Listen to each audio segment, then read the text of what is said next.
Welcome, fellow Last Facers, to another episode of LPF Debrief, where Chris and I talk about comic books, movies, and TV shows. And on today's episode, we will be talking about episode 4 of Book of Boba Fett, the Disney Plus TV show about Boba Fett.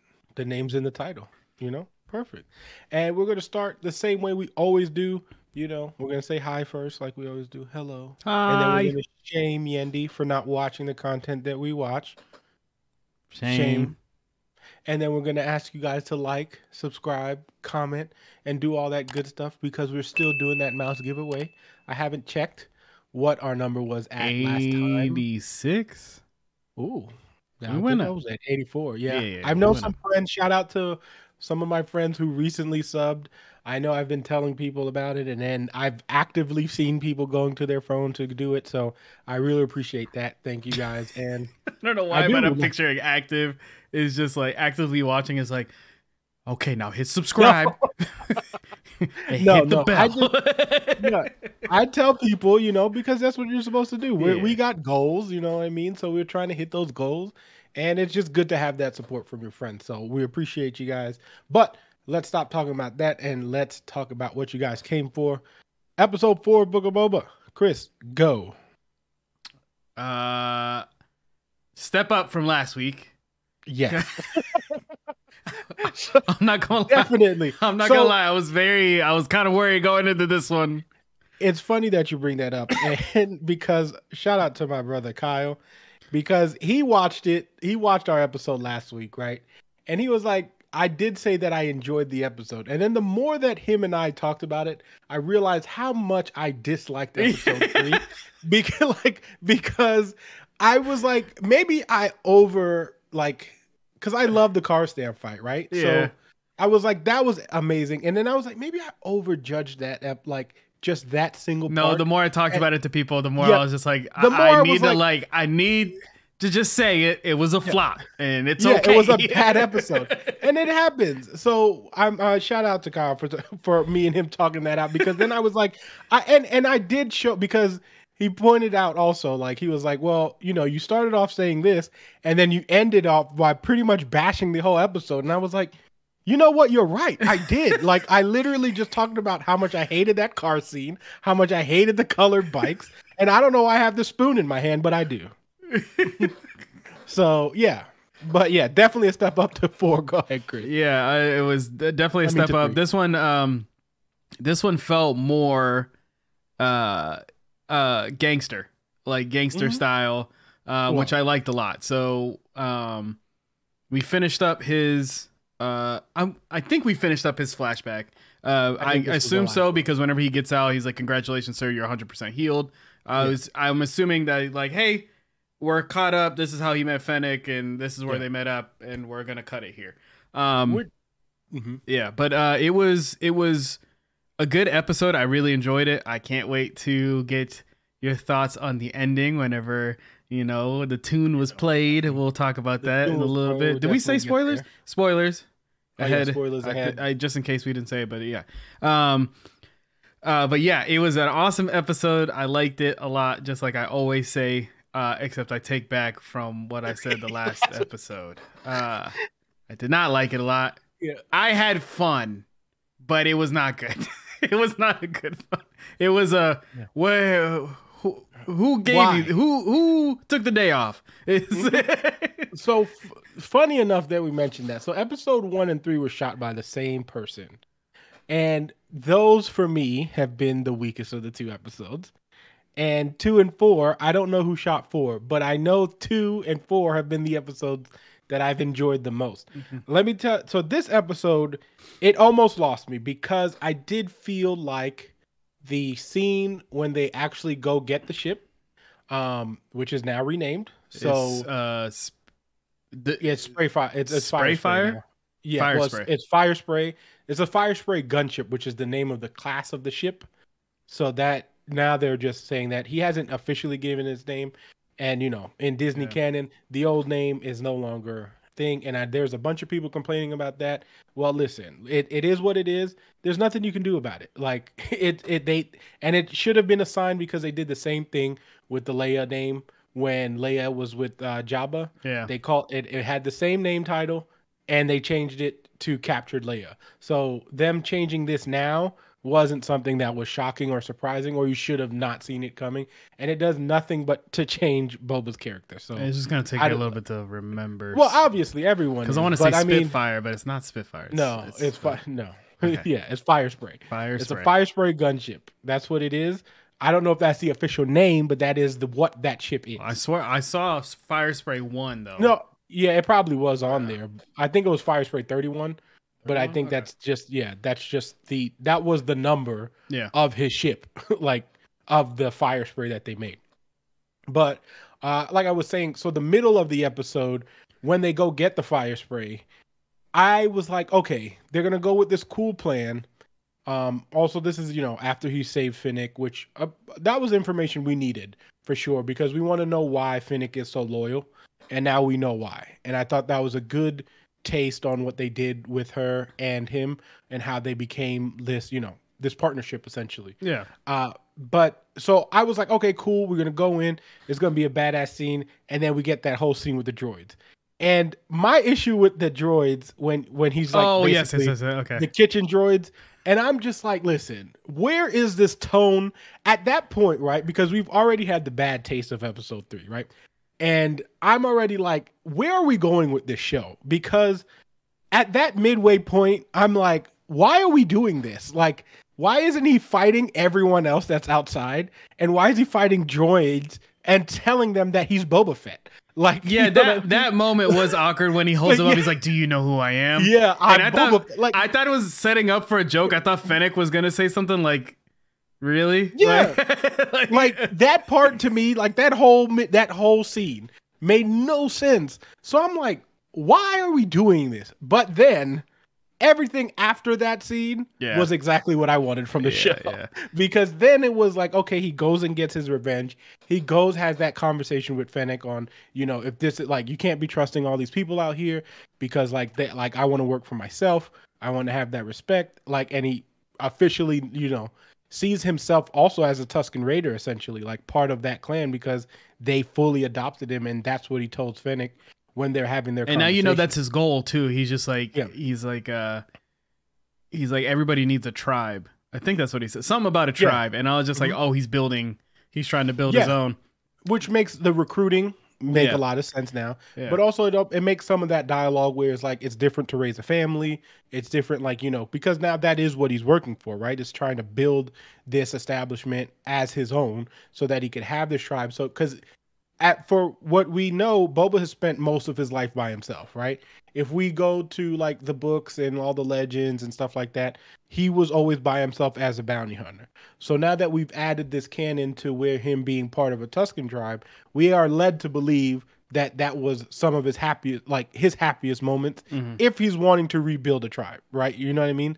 So I think I like that they're giving Boba that kind of a different style, because it doesn't have to be all badass, which he was totally badass in this episode, because boy, he was upset when he went back. He was like, yo, we have to go back and get these dudes.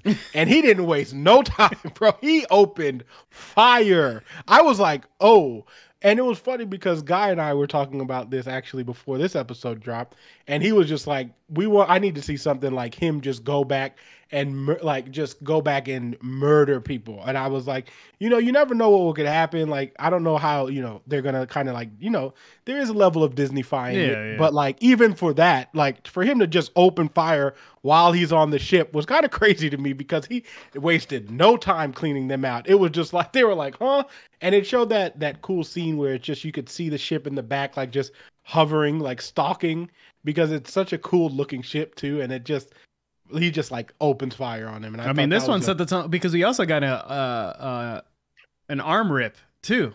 Yeah. Which I was like, whoa. I was like, this is great. Which was insane. I loved how they throw him down, right? Mm-hmm. I like the camera angle on that. That was my favorite part about that. It was like him, you heard him scream, and then you saw the arm, you just saw half of the arm laying on the other side away from him. And I was like, "Ooh, this is a nice touch. I like this." But also the sound was a little disturbing, like because it sounded like a legit rip. Like, you know what I mean? Like I was like, "Whoa!" So it is good to see them take that tone, especially like I said, after that after they get the ship, I feel like the show is finally at the tone that I want it to be at, you know, and I felt like it was a lot less playful because I feel like it just doesn't fit. It just doesn't fit Boba, right? Like the whole playful, and that's why I said I had that whole problem with the biking gang because that just doesn't fit what we know as Boba. I know we're making a new continuity for Boba, but it just, you know what I mean? Like I feel like it does need to be just a little bit darker of a tone. And I think the second half of this episode definitely showed that kind of a tone where it still has some jokes. It still had some like a good time with it. Like when he does the Rancor when they're at the dinner table. Like, you know what I mean? By the way, the fact that he puts it on there and I was just like, exactly. Oh. And like they do they have he has the whole them right over the Rancor pit and he's just like, he just must be hungry. Like, you know what I mean? Like those kind of jokes I think fit the style of what I think a lot of people were anticipating, including myself. So I think if we can continue down this path, I think that's where the show would be. I think it did take a little long because I mean this is episode 4 at this point, where we finally got to that tone. But I think I prefer the tone from episode 2 and 4 way more than I did for 1 and 3. So I also want them to get away. If you're not gonna make it a joke or something, just get away from it. So with the biker gang, you also have the modding area, and I feel like it's just supposed to be like a hint of like, oh, there's a new generation of people in this place.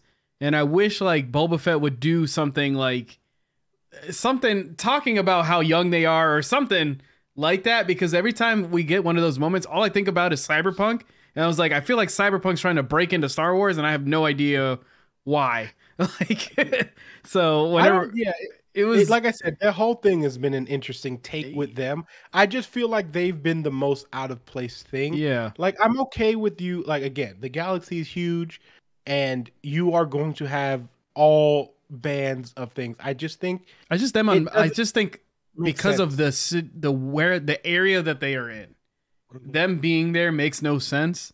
I feel like if they do like in the Clone Wars series, if they went into the underground and we saw that in the underground, I'd be like, this makes sense. They're in the city, like everything like that. But where they are right now is just like, how did they end up there? Why is the station there? It's very weird.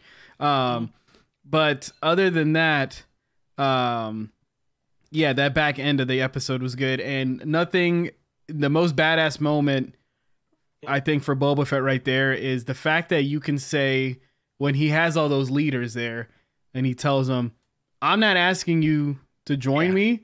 I have it. I can take care of it. I'm just asking you guys not to step in if they come and ask you so they can get this ass whooping. All right. And everybody's like, oh, yeah, that's it. Okay, that's fine. You don't want me in this? Okay, that's fine.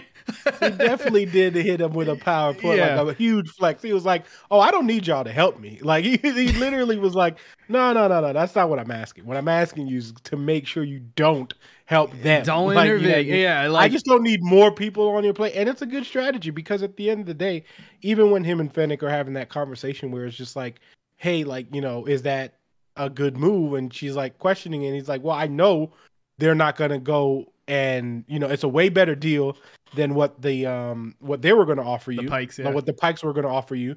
And on top of that, like we all know you guys really don't want to get into this war business because like you're trying to save away and still make your money. Exactly. So but also it's a danger. Like if I was one of those leaders leaving that and my assistant's just like, oh, that's great, we don't have to do anything. I was like, yeah, but that means we are not messing with this guy at all. If he asks for anything, we're giving him the money. Make sure now we're going to split our money and we're going to have Boba Fett's money when he asks for it. And then we're going to continue with business because that's the guy I don't want to mess with.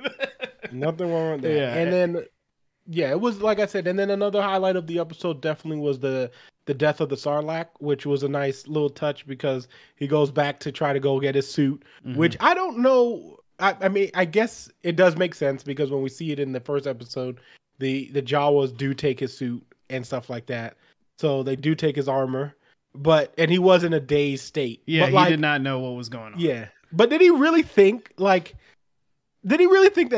was still gonna just be in his stomach? I know that they kind of give you that hint because it's like, oh well, the stormtrooper was alive like the whole time too. But like that, and also we don't know how long he was down there before he busts out. That's what I'm saying. They don't really give us a time limit of like, oh, it's been a couple of days, because we don't know if it could have been like an hour. Like, hey, 2 hours later he came out. But that's the thing. We don't know how much time went by. We don't even know how much time he was with the Tuskens. Well, because he does say what was it? He said like he mentioned like a couple years, and I was just like, couple years. I was like, what? So what? Did he just like, I'm gonna just show up and then start like it has not digested my armor? I don't know. It was very weird. So we know that while he was with the Tuskens, it was a couple. So it doesn't, because the way it was going, right? You have some Star Wars fans where like they just don't want. Hey, it's not Star Wars fans. It's haters. The people that are like, oh, it just so happens that it's a coincidence that they're there at the same time. So I guess it breaks apart that version, because at first you're thinking, okay, as soon as Boba Fett survives, he meets the tribe, he survives, and then gets to Mando. And it's like all in like one sync thing. So now you know they put that time gap there to let you know, like, no, it's been a while before this starts happening. So absolutely. It's kind of weird. Of course. And the thing is, like, we don't know. Again, they don't give us any timetable, so all of it is speculation, right? They could come out with the episode next week and just be like, oh well, it was 2 years apart or 3 years apart. Like, we just don't know. So the speculation part, especially when you're dealing with time, like, you have no idea when any of it happened realistically. So I don't know. But yeah, and then we saw Boba actually, ask, start doing a little bit more recruiting. With that bar scene was dope too, where he like Karsan's just going ham in there. He was just getting, as soon as I saw him, like he's definitely the one that cannot sit still. Because that whole moment shows you that at some point I'm gonna assume he's gonna be teaming up, and if we get another season of Book of Boba Fett, he's gonna be the guy that not ruins missions, but it's just like, I'm doing my own thing. Like I just got to go and do this. For the impatient. That race, them and Wookiees have like a rivalry. Yeah. Okay. Yeah. Them and that race, because they use like their belt, like they consider, like, if you have their belt, if they take a Wookiee pelt, they use it as a badge of honor. So like they have like violent beef. So I think it was. I didn't notice the pelt on them, I guess, at all. Yeah. So. They have like I don't think they have a pelt on them in there. I know this is like in the books and stuff like that. So I know there's a rivalry between those two races. And I think that's what, like, and obviously he, like you said, though, there's definitely that he's like fidgeting because he has nothing to do. Yeah. Is Bosk dead at this point? Because I would like to see him also. If we can get Bosk, that'd be kind of, if we could get all those bounty hunters in, that'd be really cool. But because again, we don't know what time frame they're doing things, right? Yeah. Because obviously, and then now that we're here, we can talk about the end of the episode where the music plays, right? So the Mando music plays, and now we're led to believe he's going to recruit someone, and he's going to be looking for someone. Now, I don't think it's going to be Mando. I think it is. I don't think so. I think it is, and then I think Mando will make a small. This is going off. So I think he's going to show up, do what they do, whatever. And then he's gonna, I feel like Boba Fett's gonna ask him like, "Hey, why don't you stick around?" Mando's gonna say like, "No, I have something else to take care of," and we'll get a small snippet at the end of what Mandalorian season 3 is gonna be about. Like, we're gonna find out like, oh, he's over here, so now we can just start over there now. So I feel like he's gonna. But we have an idea of what season 3 is going to be about, because they're going to have the Darksaber and they're going to go back to we know what season 3 is going to be, and that's what I'm saying. You don't give us the music though. Come on, man. No, I agree. Something is going to happen with. I don't know if it's Mando himself though. That's what I mean. I'm not sure if it's going to be a character we've seen from it already, like, because it could mean anything. Obviously, it is his theme, that we associate him Oh, so with. you think like his clan, like people from his clan or something? I don't know. That's what I'm saying. I would love if it's Mando because I think that'd be cool. That'd be dope to see him fight again because it was awesome. Yeah, it's been, and it's also just been a long ass time since we've gotten anything. It's been a year, bro. Yeah, it's been a long time. Since season 2 came out. So, but it is exciting because it does give, again, not that this needed to show that the shows were connected because obviously Boba makes his appearance in the show. So in the Mando and Mandalorian show. So I think I'm interested to see what we see next because now we're coming down the home stretch. This was technically, in a sense, your mid-season finale because it's 7 episodes. So, we are over that hump and now we're going to get to what the real objective is. I like to say these last 3 episodes are like, I think we're going to get I think it's going to be a huge cliffhanger and we're going to get a season 2.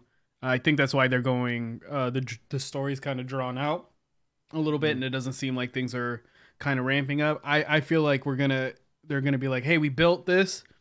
And then season 2 is where it's going to get busy. I also want to point out again that we see Boba Fett the happiest again with another animal. As soon as an animal's there, that's the only time I see him like smiling and he's like petting her and he's like, oh, I'm gonna miss you too and all this other stuff.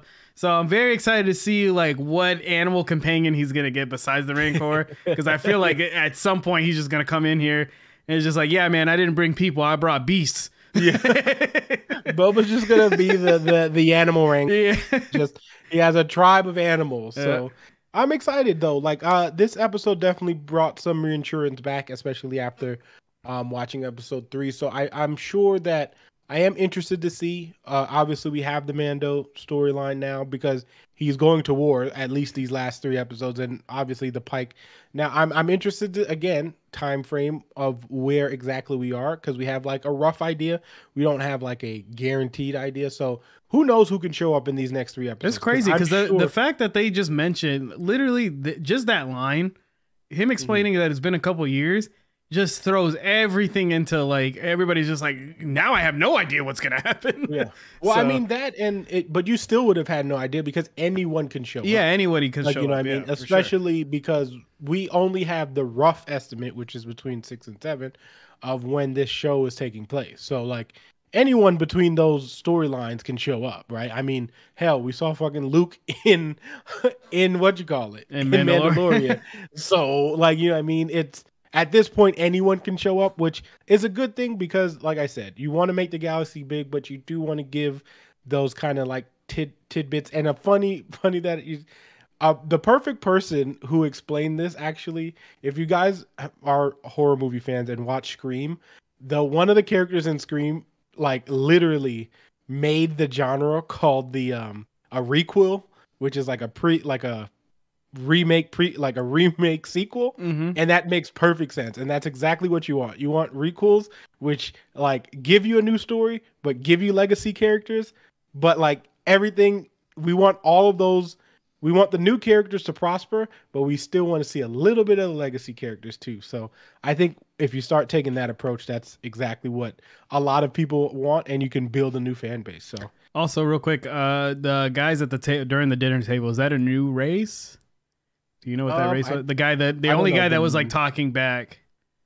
No, they're all have been introduced before. Okay. I just I'm not really good with the names of a lot of races just because one, they're crazy, and 2, a lot of these that I've just read them and said their names like the way that I think they're supposed to be said, and I just wait till people say it so I can be like, oh, that's how you say it, because I have no idea sometimes. I'll literally live like, well, spell it like, sound it out. I'm like, I'm trying. But there's a lot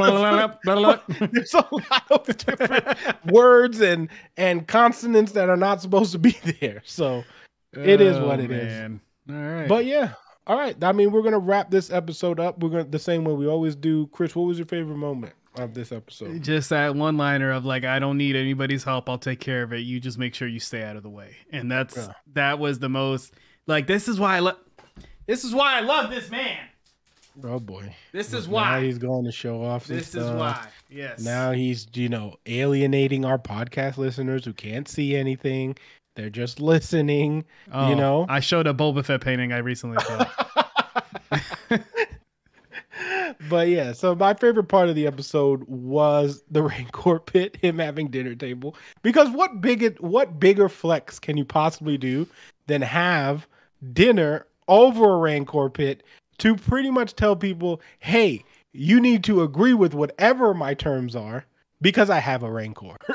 You know what I mean? Like that, you can't flex any bigger than that. So that was definitely my favorite part of the episode. So that is going to wrap it up for us today. Guys, thank you for joining us. As always, like, subscribe, do all that stuff, comment. Let us know your opinions on episode 4 of Book of Boba. We will be back next week. I think we're also going to do some other things that we'll keep in the works. Also, we did not do our show on Tuesday. We will be doing that tomorrow. So if you guys are watching this, well, I guess we're going to drop this video tomorrow, aren't we? So yeah, if you're watching this video in the morning, today, in the morning, then it would be today. If you're watching it in the future, like on Saturday, then we would have been doing our show for yesterday. So, just keep, hit the notification bell, and that'll give you all the times you need. But guys, thank you again for joining us. Until next time, Fire Team out.